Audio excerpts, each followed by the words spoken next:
आप लोगों की स्क्रीन पे आ रहा है, आंसर आप लोग बताएंगे जल्दी से।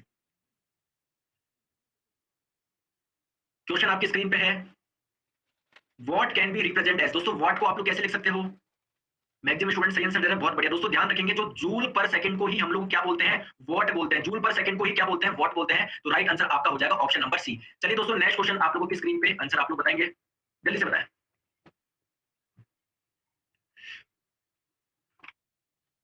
If the focal length of a mirror is +15, इसका मतलब क्या है दोस्तों? ध्यान रखेंगे, अगर आप लोगों की फोकल लंबाई धनात्मक होती है, चाहे कितनी भी हो, तो धनात्मक किसकी होती है? वो कॉन्वेक्स की होती है, उत्तल दर्पण की होती है। अगर अगर आप लोगों को फोकल लेंथ ऋणात्मक दी हो, तो इसका मतलब है कि वो मिरर आप लोगों का कैसा है? कॉनकेव मिरर है, अवतल दर्पण है। क्लियर है क्या? तो चाहे कॉन्वेक्स मिरर हो या कॉन्वेक्स लेंस हो, उसकी फोकल लेंथ धनात्मक होती है, और आपका दोस्तों कॉनकेव मिरर हो या कॉनकेव लेंस हो, उसकी जो फोकल लेंथ होती है ऋणात्मक होती है। तो आपका धनात्मक है, इसका मतलब क्या है दोस्तों? ये आपका कॉन्वेक्स है। राइट आंसर आपका हो जाएगा ऑप्शन नंबर ए।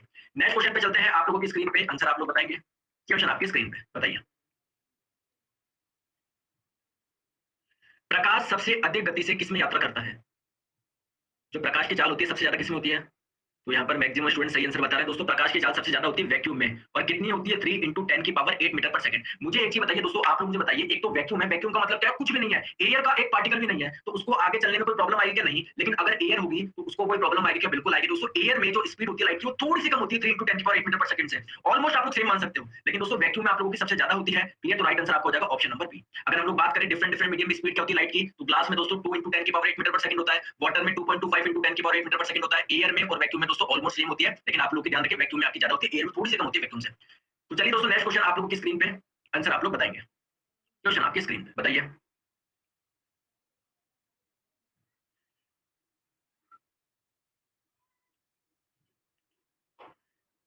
बहुत बढ़िया दोस्तों, सभी के आंसर आ रहे हैं। तो राइट आंसर आप लोग का हो जाएगा दोस्तों 22,600 हर्ट्ज। कैसे निकालेंगे सर? ध्यान रखिए दोस्तों, एक फॉर्मूला है स्पीड का, यानी दोस्तों ध्वनि की चाल का एक फॉर्मूला है, स्पीड बराबर होता है फ्रीक्वेंसी इंटू लैम्डा, यानी आवृत्ति इंटू तरंग दैर्ध्य। समझ में आ गया? आ गया सर। आप लोगों को क्या क्या दी हुई है? आप लोगों को सर स्पीड दी हुई है, आप लोगों को तरंग दैर्ध्य पूछी गई है, आप लोगों से आवृत्ति पूछी गई है। दोस्तों आवृत्ति का मात्रक क्या है? हर्ट्ज है, यानी आप लोगों को पता है दोस्तों एसआई पद्धति यूज करी गई है, क्योंकि एसआई पद्धति में फ्रीक्वेंसी का मात्रक होता है हर्ट्ज। तो सारी आप लोग दोस्तों जो मात्रक रखेंगे वो एसआई पद्धति में रखेंगे। स्पीड का मात्रक क्या होता है? मीटर पर सेकंड, तो ये 339 दिया हुआ है।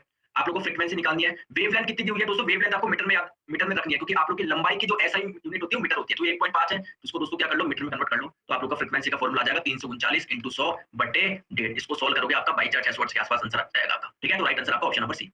नेक्स्ट क्वेश्चन दोस्तों आप लोगों की स्क्रीन पे, आंसर आप लोग बताएंगे। एक क्वेश्चन आपका आरआरबी एलपी सीपीटी 1 में आया है, तो ऐसे मस्त पेपर दीजिए। 35 क्वेश्चन में आप लोगों के रोज 35 करके 1000 क्वेश्चन की सीरीज आपकी कवर हो जाएगी। What is the frequency of the sound waves in the Audible range? आप लोगों को पता है दोस्तों, साउंड की जो फ्रीक्वेंसी होती है वो कम भी हो सकती है, ज्यादा भी हो सकती है। अगर दोस्तों साउंड की फ्रीक्वेंसी 20 हर्ट्ज से 20,000 हर्ट्ज के बीच में है, तो ये वाला साउंड हम लोग सुन सकते हैं, यानी इस रेंज का साउंड क्या होता है? ऑडिबल होता है। तो राइट आंसर आपको हो जाएगा ऑप्शन नंबर ए। दोस्तों ध्यान रखिए, ऐसा साउंड जिसकी फ्रीक्वेंसी 20 हर्ट्ज से कम होती है, इसको हम लोग बोलते हैं इंफ्रासोनिक साउंड। इनको हम लोग बोलते हैं इंफ्रासोनिक साउंड। क्लियर है क्या? और इसको हिंदी में बोलते हैं अपश्रव्य ध्वनि। क्या बोलते हैं? अपश्रव्य ध्वनि बोलते हैं। और जिनकी फ्रीक्वेंसी 20,000 हर्ट्ज से ज्यादा होती है, ऐसे साउंड को हम लोग बोलते हैं अल्ट्रासोनिक साउंड। ऐसे साउंड को हम लोग बोलते हैं अल्ट्रासोनिक साउंड। लेकिन दोस्तों हम लोग 20 हर्ट्ज से ना कम का सुन सकते हैं, ना 20,000 हर्ट्ज से ज्यादा का सुन सकते हैं, केवल हम लोग इसी रेंज का साउंड सुन सकते हैं। तो राइट आंसर आपको हो जाएगा option number A. Next question आप लोगों की स्क्रीन पे, आंसर आप लोग बताएंगे। और पूरे 35 क्वेश्चन के बाद में मैं आप लोगों को आपकी रैंक भी बताऊंगा कि किसने टॉप करा है, और मैं कमेंट सेक्शन में खोल दूंगा, जिसमें आपको कोई डाउट हो तो पूछ सकते हो। सूर्य की किरणों की तीव्रता मापने वाले उपकरण को क्या कहते हैं? कि भाई सूरज की जो किरणें आ रही है उसकी इंटेंसिटी ज्यादा है कम? दोस्तों इसको नापा जाता है एक्टिनोमीटर से। तो आप लोगों से पूछा जाए कि दोस्तों सन की जो रेज आ रही है उसकी इंटेंसिटी, सूर्य की किरणों की तीव्रता किससे नापी जाती है? एक्टिनोमीटर से। बैरोमीटर क्या होता है दोस्तों? ये तो वायुमंडलीय दाब नापता है, ये तो एटमॉस्फेरिक प्रेशर नापता है, वायुमंडलीय दाब। अगर आप लोगों से पूछा टेस्कोग्राफ क्या होता है, तो दोस्तों ये प्लांट की ग्रोथ नापता है, कि प्लांट की कितनी ग्रोथ हो रही है, पौधों की लंबाई वगैरह ही नापता है। ठीक है, तो आपका राइट आंसर कौन सा हो जाएगा? क्योंकि आप लोगों से सूर्य की किरणों की तीव्रता पूछा गया था, तो राइट आंसर आपको जाएगा option number C. Next question आप लोगों की स्क्रीन पे, आंसर आप लोग बताएंगे। क्वेश्चन आपकी स्क्रीन पे,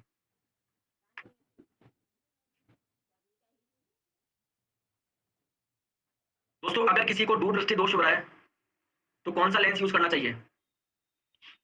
तो राइट आंसर आप लोगों का आ जाएगा दोस्तों ऑप्शन नंबर डी। होता क्या है दोस्तों, आप लोग समझिए, रटिए मत। देखिए ये आप लोगों की आई होती है, ये आप लोगों की दोस्तों क्या होती है? आई होती है। हमारी आंख में जो नेचुरल लेंस होता है वो कौन सा होता है? कॉन्वेक्स लेंस होता है। ध्यान रखेंगे दोस्तों, ये अंदर वाली जो सरफेस है इसको बोला जाता है रेटिना। क्लियर, इसको बोला जाता है रेटिना। अब आप लोग ध्यान रखिए दोस्तों, जो भी प्रकाश की किरण आती है वो कॉन्वेक्स लेंस में से जाती है, उत्तल लेंस क्या करता है, इसको कन्वर्ट कर देता है, कन्वर्ट करके कहां पर मिलाता है दोस्तों, रेटिना पर मिलाता है, तो इमेज कहां पर बनती है, रेटिना पर बनती है। लेकिन ये तो दोस्तों हमारी हेल्दी ह्यूमन आई का मैंने स्ट्रक्चर बताया है। लेकिन अगर किसी को दूरदृष्टि दोष होता है तो होता क्या है दोस्तों, जो ये आप लोगों की रे कन्वर्ट होनी चाहिए थी, रेटिना पर होनी चाहिए थी, लेकिन दोस्तों कहां पर जाके मिलती है, रेटिना के पीछे जाके मिलती है। यानी इसका मतलब क्या है, ये कॉन्वेक्स लेंस ढंग से कन्वर्ट नहीं कर पा रहा, तो एक और कॉन्वेक्स लेंस लगा दो, तो कुछ ये कन्वर्ट कर देगा, कुछ ये कन्वर्ट कर देगा और यहाँ पर लिया है। ठीक है, तो आप लोगों के हाइपरमेट्रोपिया दूरदृष्टि दोष में लगता है कॉन्वेक्स लेंस, और आप लोगों के दोस्तों मायोपिया यानी निकट दृष्टि दोष में इमेज होती है वो रेटिना से पहले बन जाती है, तो उसमें हम लोगों को उसको पीछे करना पड़ेगा ना, तो वहां पर हम लोग यूज करते हैं कॉनकेव लेंस। ठीक है, तो दूरदृष्टि दोष में उत्तल लेंस, निकट दृष्टि दोष में अवतल लेंस। नेक्स्ट क्वेश्चन आप लोगों की स्क्रीन पे आंसर आप लोग बताएंगे, क्वेश्चन आपकी स्क्रीन पे बताइए।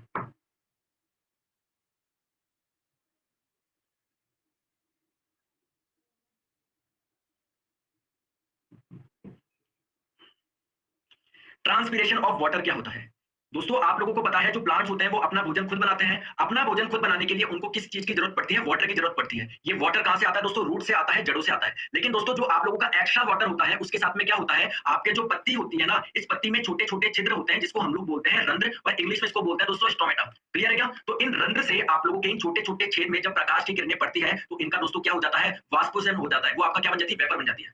तो ये आपका जो ट्रांसपीरेशन है, ये जो वाष्पोर्जन है, ये किस प्रकार की प्रक्रिया है, क्या इसमें दोस्तों हीट एब्जॉर्ब हो रही है, क्या इसमें ऊष्मा कंज्यूम हो रही है क्या, जी सर आपके ऊष्मा कंज्यूम हो रही है, तभी तो दोस्तों जो एक्स्ट्रा पानी है वो भाप बन के उड़ रहा है। तो जब भी आप लोगों की ऐसी अभिक्रिया है जिसमें आप लोगों की हीट एक्सेप्ट होती है उसको हम लोग बोलते हैं ऊष्माशोषी। क्लियर है क्या, तो राइट आंसर आपका हो जाएगा ऑप्शन नंबर बी। अगर हीट निकलती तो इसको हम लोग बोलते हैं एक्सोथर्मिक। क्लियर, लेकिन इसमें हीट निकल नहीं रही, हीट इसमें कंज्यूम हो रही है, तो राइट आंसर इसका हो जाएगा ऑप्शन नंबर बी। बहुत बढ़िया दोस्तों, नेक्स्ट क्वेश्चन पे चलते हैं, आप लोगों की स्क्रीन पे आंसर आप लोग बताएंगे। दोस्तों एक बार क्वेश्चन खोल रही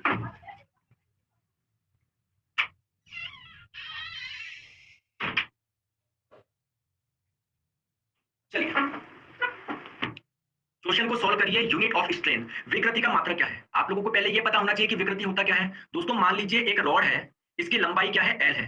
मैं लास्ट में चैट खोल दूंगा, टेंशन मत लेना। आप लोगों ने क्या लगाया दोस्तों, इस पे कोई फोर्स लगाया, इस पे अगर आप लोग कोई फोर्स लगाओगे तो इसकी लंबाई में वृद्धि होगी क्या, जी सर इसकी लंबाई में कुछ वृद्धि होगी। जो लंबाई में जो वृद्धि हुई उसको मैं मान लेता हूं दोस्तों डेल्टा एल।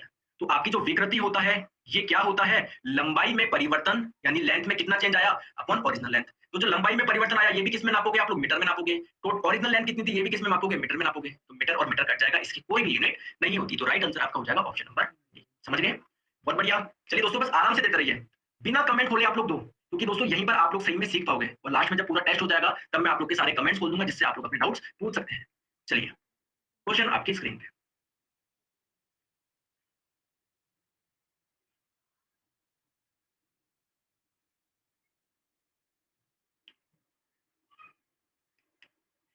किसी वस्तु का संवेग 5 सेकंड में 40 किलोग्राम इंटू मीटर पर सेकंड तक बढ़ाने के लिए कितना बल लगाना होगा। सर न्यूमेरिकल है, न्यूमेरिकल तो में आता ही नहीं है, डरना नहीं है, समझो। देखिए आप लोगों का जो न्यूटन की गति का द्वितीय नियम है वो क्या बोलता है कि किसी बॉडी पर लगाया गया फोर्स उसमें संवेग में परिवर्तन की दर के बराबर होता है। यानी कितना मोमेंटम में चेंज हुआ और कितने समय अंतराल में हुआ, तो ये तो हो गया संवेग परिवर्तन की दर, और इसी को ही हम लोग बोलते हैं दोस्तों फोर्स। यानी आप लोगों का फोर्स क्या होता है, कितना संवेग में परिवर्तन हुआ, मोमेंटम में कितना चेंज हुआ, और कितने समय में हुआ, कितने समय में हुआ। क्लियर, तो दोस्तों किसी वस्तु का संवेग 5 सेकंड में 40 किलोग्राम मीटर सेकंड तक बढ़ गया, यानी पहले कुछ भी नहीं था, अब 40 मीटर पर सेकंड तक हो गया, तो कितने का चेंज हो गया दोस्तों, 40 का चेंज हुआ। कितने समय में हुआ, 5 सेकंड में हुआ, तो 40/5 आपका आ जाएगा 8। और फोर्स का मात्रक क्या होता है दोस्तों, न्यूटन होता है। तो राइट आंसर आप लोग का ऑप्शन नंबर सी हो जाएगा। क्लियर है दोस्तों, चलिए बहुत अच्छा। चलिए नेक्स्ट क्वेश्चन पे चलते हैं, आप लोगों की स्क्रीन पे दोस्तों थोड़ा सा पोल का समय बढ़ा देता हूं 2-3 सेकंड। क्लियर, चलिए वेट करिए, पोल का समय बढ़ा रहा हूं मैं, करिए।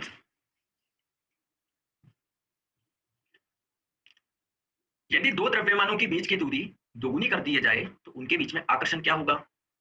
तो राइट आंसर यहां पर दिया जा रहा है ऑप्शन डी 1/4 हो जाएगा। बहुत बढ़िया। देखिए दोस्तों होता क्या है, मान लीजिए कोई दो द्रव्यमान है m1 और m2। ध्यान रखिए दोस्तों, जिंदगी में कोई भी दो द्रव्यमान होंगे वो आपस में एक दूसरे को क्या करते हैं दोस्तों, अट्रैक्ट करते हैं। तो क्या ये दोनों भी अट्रैक्ट करेंगे क्या, जी सर ये दोनों भी आपस में एक दूसरे को अट्रैक्ट करेंगे। इनमें बीच में लगने वाला जो अट्रैक्शन फोर्स होता है उसका फॉर्मूला होता है G m1 m2/r², जहां पर r क्या है, दोनों के बीच की दूरी है। पहली बात तो ये दोस्तों, अगर बीच की दूरी को बढ़ाओगे तो अब उतना आकर्षण नहीं लग पाएगा जितना पहला लगना चाहिए था। तो ये बात है दोस्तों, पहली बात तो कम होगी, बढ़ तो सकता ही नहीं है, 2 गुना चांस ही नहीं है, 4 गुना चांस ही नहीं, बढ़ेगा कैसे, तो दूरी बढ़ा रहे हो, तो दोनों के बीच में दूरी बढ़ा दोगे तो अब उनके बीच में उतना आकर्षण नहीं रहेगा। क्लियर, और आप लोग देख सकते हो फोर्स जो लगने वाला इन दोनों के बीच में अट्रैक्शन फोर्स है वो कैसे आप लोगों का वेरी कर रहा है, दूरी के स्क्वायर के इनवर्सली प्रोपोर्शनल। यानी अगर आप लोग r से 2r कर दोगे तो 2r का स्क्वायर 4r² हो जाएगा। तो अब क्या हो जाएगा, पहले तो ये था, इसका 1/4 हो गया तो 1/4 हो जाएगा। दोस्तों राइट आंसर आपको हो जाएगा ऑप्शन नंबर डी। ठीक है, तो गलती ना करें, आराम से आप लोग समझें। नेक्स्ट क्वेश्चन आप लोगों की स्क्रीन पे आंसर आप लोग बताइए।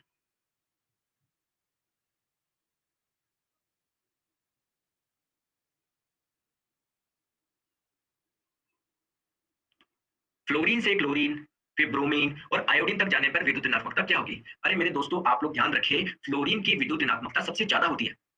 सबसे ज्यादा होती है। अगर आप लोगों को ये भी नहीं पता क्लोरीन कहां पर है, ब्रोमीन कहां पर है, फ्लोरीन की सबसे ज्यादा होती है। तो फ्लोरीन से आप लोग क्लोरीन, ब्रोमीन सब पे जाओगे तो आपकी घटेगी घटेगी। तो दोस्तों राइट आंसर आपको जाएगा ऑप्शन नंबर ए। बाकी मैं आपको पीरियोडिक टेबल से समझा देता हूं। देखिए आइए दोस्तों, ये आप लोगों की पीरियोडिक टेबल है। देखो ये रहा आपका फ्लोरीन, ये रहा आपका क्लोरीन, ये रहा आपका ब्रोमीन। आप लोग ध्यान रखिए दोस्तों, नीचे से ऊपर जाने पर इलेक्ट्रोनेगेटिविटी बढ़ रही है, विद्युत ऋणात्मकता बढ़ रही है। यानी दोस्तों आयोडीन से ज्यादा होगी ब्रोमीन की, ब्रोमीन से ज्यादा होगी क्लोरीन की, क्लोरीन से ज्यादा होगी फ्लोरीन की। लेकिन दोस्तों आप तो नीचे की तरफ आ रहे हो, यानी दोस्तों फ्लोरीन से क्लोरीन की तरफ आ रहे हो, यानी विद्युत ऋणात्मकता दोस्तों होगी कम। तो राइट आंसर आपका हो जाएगा दोस्तों डिक्रीज हो जाएगा। राइट आंसर आपका हो जाएगा option number A. I hope आप लोगों को ये चीजें क्लियर हो गई होगी। चलिए नेक्स्ट क्वेश्चन पे चलते हैं। आप लोगों की स्क्रीन पे आंसर आप लोग बताएंगे, ठीक है? दोस्तों एक बार वेट करिए। चलिए नेक्स्ट क्वेश्चन आप लोगों की स्क्रीन पे आंसर आप लोग बताएंगे। बहुत अच्छा क्वेश्चन है।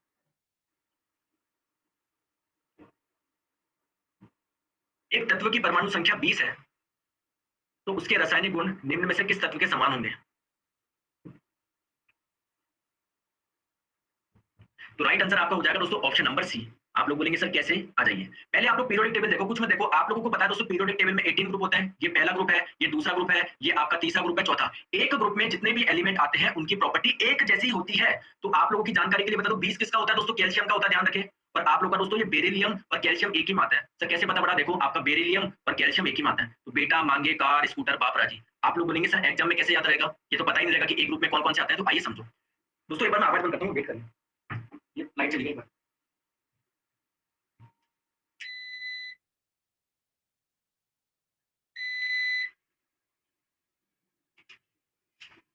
चलिए देखो समझो बात को। आपने बोला कि सर अभी आपने पीरियोडिक टेबल बताई, यहाँ तो मुझे समझ में आ गया कि भैया बेरिलियम और कैल्शियम सर एक ही ग्रुप में है। एग्जाम में सर पीरियोडिक टेबल थोड़ी मिलेगी मेरे को, तब कैसे पता लगाऊंगा? आ जाओ, वही मैं आप लोगों को बताने जा रहा हूँ। दोस्तों ध्यान रखेंगे, जो भी आप लोगों के पहले ग्रुप में जो सदस्य हैं उनके सभी के वाहितम कोश में कितने इलेक्ट्रॉन होते हैं? एक इलेक्ट्रॉन होता है। दोस्तों आपका जो सेकंड ग्रुप है उसके सभी के वाहितम कोश में कितने इलेक्ट्रॉन होते हैं? दो इलेक्ट्रॉन होते हैं। यानी किसी ग्रुप में जितने भी एलिमेंट्स आते हैं उनमें सभी में वाहितम कक्षा में कितने इलेक्ट्रॉन होते हैं? वो समान होते हैं। तो आ जाइए देखते हैं। पहले दोस्तों परमाणु संख्या 20 है। परमाणु संख्या 20 का मतलब होता है इलेक्ट्रॉन की संख्या 20 है। तो पहली कक्षा में दोस्तों कितने इलेक्ट्रॉन आ सकते हैं मैक्सिमम? आपने फॉर्मूला जानते हो 2n स्क्वायर। तो पहली कक्षा में सर अधिकतम 2 इलेक्ट्रॉन आ सकते हैं। चलो भैया 2 इधर आ गए। दूसरी कक्षा में कितने आ सकते हैं? 2 का स्क्वायर 4, दूनी 8, दूसरे में 8 आ सकते हैं, तीसरे में 18 आ सकते हैं। क्लियर? लेकिन दोस्तों एक आपका नियम है कि अगर आप लोग इधर 18 लिख दोगे, समझो मेरी बात को, भाइतम कक्षा में अधिकतम केवल 8 इलेक्ट्रॉन आ सकते हैं। तो अगर इसकी कैपेसिटी 18 है, आप लोग बोलेंगे सर 10 इधर आ गए, 10 इधर रख दो ना, क्या दिक्कत है? लेकिन दोस्तों ध्यान रखेंगे, भाइतम कक्षा में अधिकतम 8 इलेक्ट्रॉन आ सकते हैं, चाहे उसकी कैपेसिटी कितनी हो। तो ये आपका 10 है, तो 10 से काम नहीं चलेगा दोस्तों, 8 ही लगा सकते हो आप। तो ये आपका ऐसा हुआ। तो इसके भाइतम कक्षा में कितने इलेक्ट्रॉन है? 2 इलेक्ट्रॉन है। अब आप लोगों को ऐसा एलिमेंट निकालना है जिसके भाइतम कक्षा में 2 इलेक्ट्रॉन। देखो बेरिलियम देखो, 4 एनएस का एटॉमिक नंबर, इलेक्ट्रॉन की संख्या 4, पहले में 2 आ गया, दूसरे में 2। भाइतम कक्षा में दोस्तों दोनों में 2-2 इलेक्ट्रॉन है, तो उनकी प्रॉपर्टी एक जैसी होगी। तो राइट आंसर आपको हो जाएगा ऑप्शन नंबर सी। ये क्वेश्चन आपका रेलवे में पूछा जा चुका है। नेक्स्ट क्वेश्चन आप लोगों की स्क्रीन पे आंसर आप लोग बताएंगे।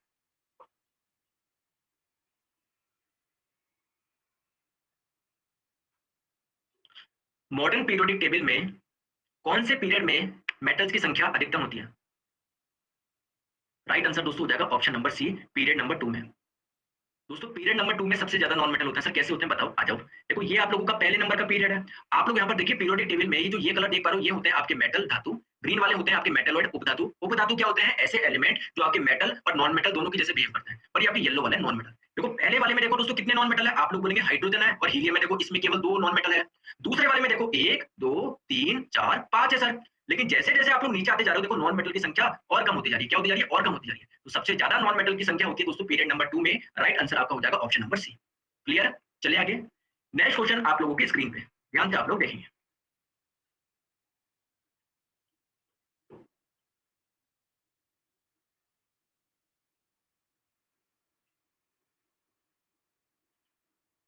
फ्रेंड्स आप लोगों को जो एटॉमिक नंबर है वो 30 तक याद रहना चाहिए, केवल 30 तक।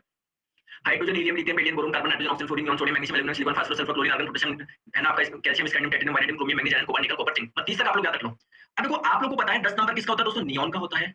और 18 किसका होता है? आर्गन का होता है। दोस्तों आप लोग जानते हैं नियॉन हो गया, आर्गन हो गया, ये सारी की सारी दोस्तों क्या है, ये दोनों इनर्ट गैस है। तो अगर दोस्तों ये दोनों देखो ये दोनों इनर्ट गैस है तो कौन सी सीधा आपका ऑप्शन कौन सा बैठ गया? Option number D. अगर आप लोगों को ये पता भी नहीं हो ये कौन सी गैस है, तब भी आप लोग बता सकते हो इसका राइट आंसर इनर्ट गैस होगा। अब बात करते हैं सर इनर्ट गैस होता कौन सा है? दोस्तों आपका जो सबसे लास्ट वाला ग्रुप है 18 ग्रुप, इसको हम लोग बोलते हैं इनर्ट गैस। इसमें कौन-कौन सी गैस आती है? Helium, neon, argon, krypton, xenon, radon. तो देखिए आप लोगों का नियॉन 10 दिया था, 18 दिया था, 36 दिया था, 54 दिया था, तो ये सभी के सभी दोस्तों क्या होता है? इनर्ट गैस होते हैं। इसलिए आपका right answer option number D हो जाएगा। क्लियर? चलिए नेक्स्ट क्वेश्चन आप लोगों की स्क्रीन पे।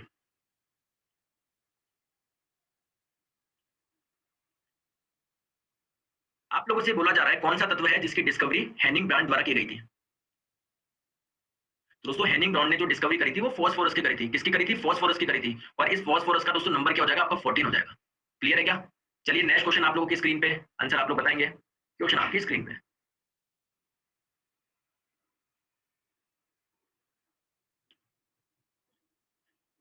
पानी को ब्लीचिंग पाउडर में मिलाने पर कौन सी गैस निकलती है?